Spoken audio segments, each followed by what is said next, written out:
Kwa nini unaendelea kuchagua mtu mwingine? Unaendelea kuchagua umbo jingine la mwanamke, unaendelea kuchagua umbo jingine la mwanaume, na unadhani kwamba unayemchagua ipo tofauti kabisa na huyo uliye naye. Unadhani kwamba kuna mwanamke aliyekuwa bora kuliko huyo mwanamke uliyekuwa naye, na unadhani kwamba kuna umbo la kiume au mwanaume kwa lugha ya kawaida aliye bora kuliko huyo uliye naye. Unasahau kwamba huyo uliye naye ulimchagua wewe, ulimkubali wewe. Leo unamkataa wewe. Sasa nisikilize, kwa wale ambao mpo kwenye ndoa,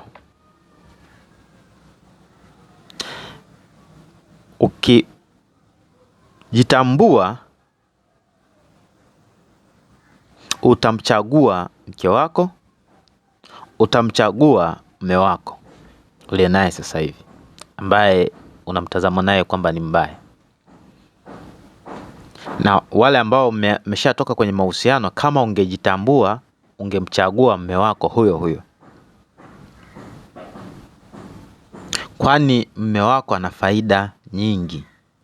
Faida ya kwanza, ana faida nyingi kuliko huyo unayemtafuta aliye mkamilifu. Faida ya kwanza, umeshajua madhaifu yake. Maana umeshatambua madhaifu ya mume wako.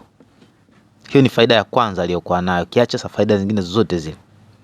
Mtu ulianza kumtambua, ulianza safari ya kumtambua, kumjua.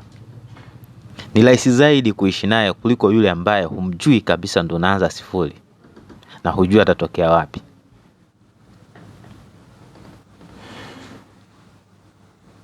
Mke uliye naye ana faida nyingi sana. Ya kwanza, ushajua mapungufu yake, ushajua madhaifu yake, ushajua kinachoitwa kwamba kasoro zake.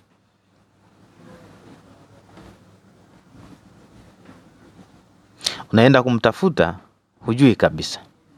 Lakini inawezekana umeenda mbali zaidi, mmepata watoto.